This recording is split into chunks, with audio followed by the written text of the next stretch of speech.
Beautiful songs flow in and out of Phil Cowson's life like a soldier's dreams of home. Always welcome, impossible to touch. After 3. 1, 2, 3.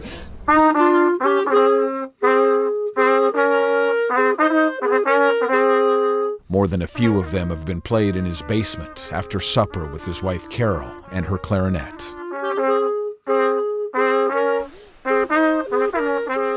There we go. But there is only one song that gets him into this uniform and this hat. Only one song that he holds sacred. The men and women Phil admires most go to sleep to the song and have for a long, long time.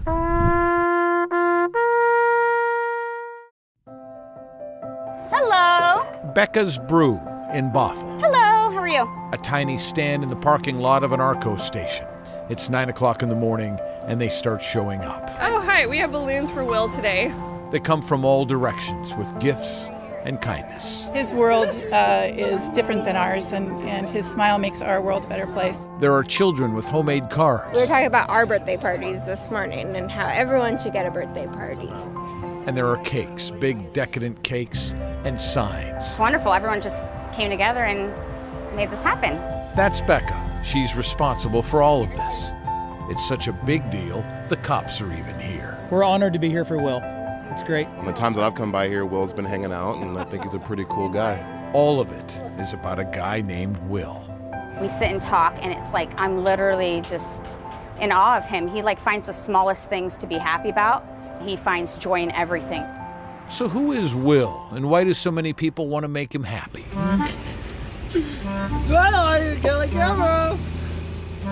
The short answer is he is a guy with challenges who faces them head on and manages to insert himself into the world with his own unique brand of exuberant dignity. This is so cool. One day he showed up here at Becca's Brew. Becca liked him, and she offered him a deal. It's like, how about this? If you come here every day and you talk to me for an hour or two, you can have whatever you want. You can have any drink. And so that's how it started. He started coming every day, and then it was a couple hours, and now it's the whole day, which is awesome. Becca, you see, understands things. In Will, she recognized a heart that is pure and true. You just can't help but feel better after you talk to him for a couple minutes, Hi! He greets customers. Hello! Becca makes him a different flavored drink every day. What flavor is this in? I don't know. I want you to try it, and then I'll tell you the flavor. Okay. It's a good one. Well, my first one went great, and it's fun having here, and had a great day, and had a full time here, and paid me a lot of money. Becca pays Will a few bucks a day. Well, I just take out the garbage, take out the trash, just hang out, talk. Do you remember which garbage to go in? Small one. And you line them out, okay? Okay. Thanks, buddy. Kids, don't try this on Kool-Aid. Professionals do this here, okay? Yeah, this is a good one. Open the lid. Look at this recycling stuff. Don't ever go in here.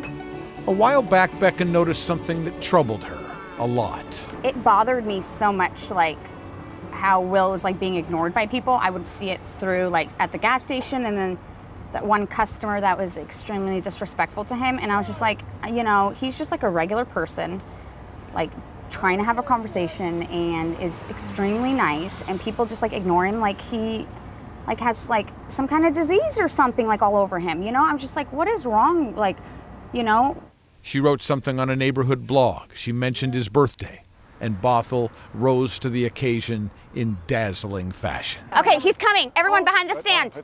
Behind the stand. And so on this, his 31st birthday, Will was led blindfolded to his favorite place. He pulled off the blindfold. Happy birthday, Will! Will was overwhelmed for a moment, and then... Thank you, guys! Happy birthday! Thank you so much! Thank you so much! Happy birthday! Thank you so much, you guys! All right. Oh my God!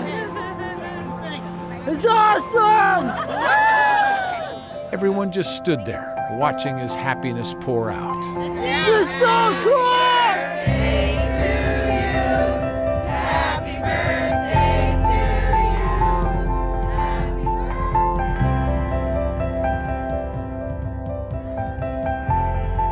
Denise watched through tears. One guy who's seen a lot couldn't get enough. I think this is amazing. This is why I moved here. Will kept giving the same speech over and over. Thank you so much.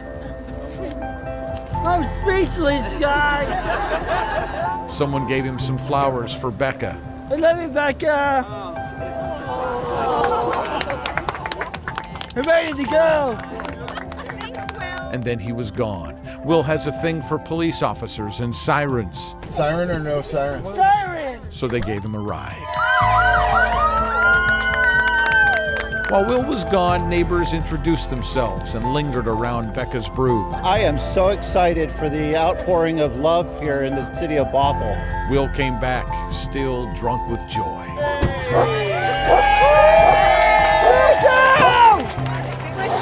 He blew out candles, hugged everybody. It's a blast for me! And had you been driving by from a distance, perhaps you would have noticed the gathering in the Arco parking lot. But how would you have known that it was a bunch of people remembering how good it feels to take part in another human being's happiness? Someone whose heart is pure and true. Thank you so much for being here, guys! I love you, Boston!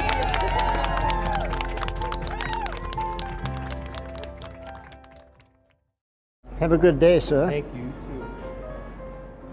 And so the doorman has become a legend, but beyond that, things remain much the same. The ghosts dance about John Reed, dressed to the nines, waltzing for all eternity with music and laughter and grace all about. And why wouldn't they? He's the only one left who recognizes them. That to me is all it needs to be, a split second. It only takes a split second to wake up echoes, to set our dreams loose, running wild and free like the ponies on the ridge, breathing fire, uninhibited, dancing in the moonlight for all time. It is up there waiting, unfinished as we've learned. It is also perfection.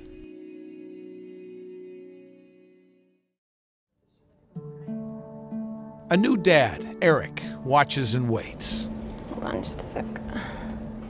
As his daughter, Saoirse, is monitored and poked. Andrea whispers desperate prayers for her baby, Lau. Josh and Bethany marvel at their baby, Barrett, so tiny, so fragile. 15 weeks and 2 days early. In a massive building called Swedish on the 6th floor at the end of a hallway, the frailty of life and the tenacity with which we cling to it engage in mortal battle every hour of every day. It is a place of deep emotion. Usually I wouldn't describe myself as a positive person, but I remember when they talked to me about it. I just know that he woke me the positivity in my life. I just know. It is also a place of profound joy, which is expressed not with laughter, but instead quiet awe. Okay, so her bones are going to go right on your belly, and this hand can go right there. Perfect. Sweetie pie. Perfect. So she is nice and contained right there. And explain why she's on hers, why we have her on her side. Yeah, you hungry? It's okay, sweetie. You hungry? It's okay. Eric's baby girl was too eager to come into this world. He was holding her alone for the first time. It's very frightening. I mean, like you could break her so easily.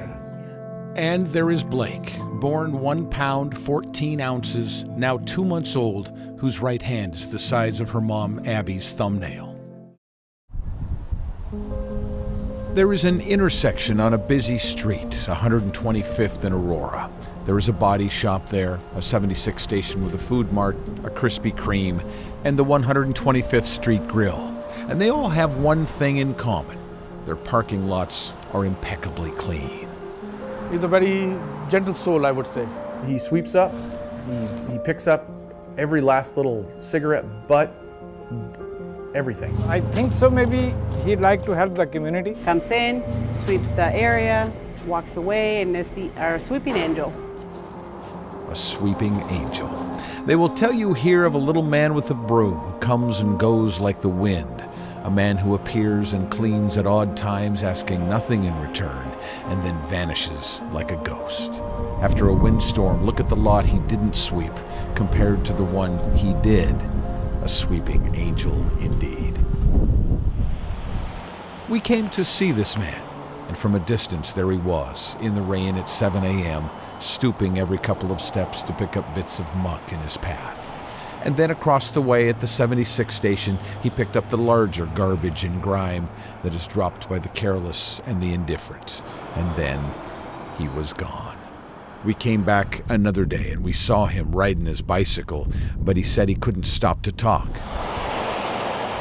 And then one morning we saw him one more time, and this time he said he'd be happy to tell us his story. First of all, you're sweeping. Yeah, I clean up all the garbage out here. Why do you do that? Because I don't like the look of it when I come home. Oh, I don't know when to take care of it. That's what I say to myself. So I look at myself in the mirror and go, I'm the one who's got to take care of it. He's the one who has to take care of it. His name is Kent Franklin. He is shy and gentle and private. And maybe you wouldn't guess it at first glance, but he takes pride in where he lives. So why this place? Why this neighborhood? Because I live 2.5 blocks down. I walk up here all the time, so I see it. So I go, I can do something about this. And something wonderful has happened at the intersection of 125th and Aurora. The businesses that Kent takes care of each take care of him in their own way. At the 76 station, Raza Owais, the manager, says coffee and snacks are free for Kent. We just like to, if he help us, and then we like to help him. John Matthew at Original Auto Body slips him $20 now and then. We always look out for him. I try to take care of him. At Krispy Kreme, donuts are on the house.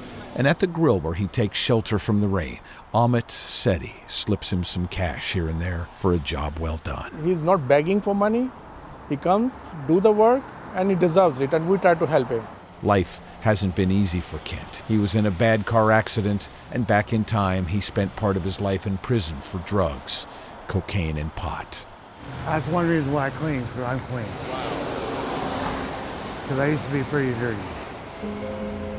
To watch him work, picking up every speck, attacking every crack in the cement, is to behold one man's brand of quiet, ragged dignity, a sweeping angel's gift. He shows up and serves humbly, and then he is gone, like an apparition. He asks nothing in return. But what's in it for Kent? What does he want? Maybe it's some form of atonement, a redemption of sorts. Maybe he just likes things to be clean. But maybe Kent Franklin just wants the same things we all want, to be of value, to belong, to carve out his place in a cold, unforgiving world. Maybe it just feels good to be an angel. I'm not meant for this world. I guess living life in constant fear of failure and in utter despair is no way to live. I have had an amazing 32 years.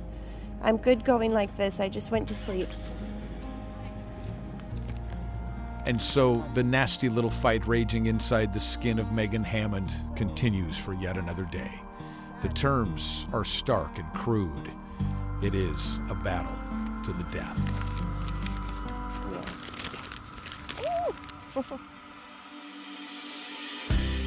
And so the sickness spreads like a venom violating a bloodstream.